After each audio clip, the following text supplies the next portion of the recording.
Nangyari ito noong 2001. 7 years old pa lang ako noon. Nakaburol noon ang hipag ng daddy ko. Tapos may burger machine sa labas ng chapel. Dahil last night na ng burol, hindi na kami umuwi ng gabing yon.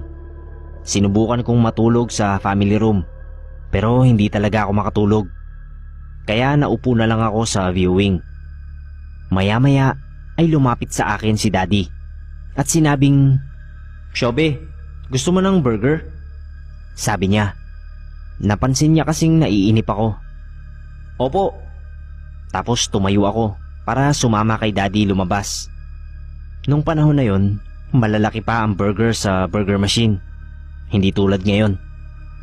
Malapit lang yun. Siguro mga 10 dipa lang ang layo mula sa chapel. Nung makarating kami doon, since ating gabi na, wala na halos tao at tahimik ang lugar. Umupo ako sa umiikot na upuan ng burger machine. Enjoy na enjoy pa ako kasi umiikot nga. Habang naghihintay kami ng daddy ko, may narinig ako na parang umihip sa tenga ko. Napalingon ako at hinimas yung tenga ko. Bumaba ako sa upuan at lumapit kay daddy na nagsisigarilyo pa. Humawak ako ng mahigpit sa kamay ni daddy.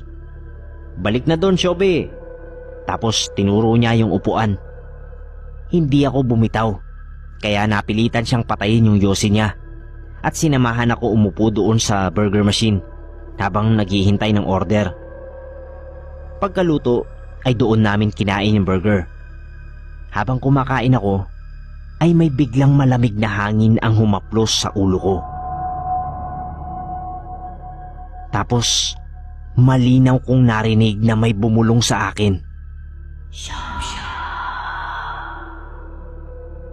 Dalawang beses ko narinig yon. Muli, bumaba ako sa kinauupuan ko at dumikit sa daddy ko. Nanginginig ako. Takot na takot ako. Kasi iisa lang naman ang tumatawag sa akin ng ganon.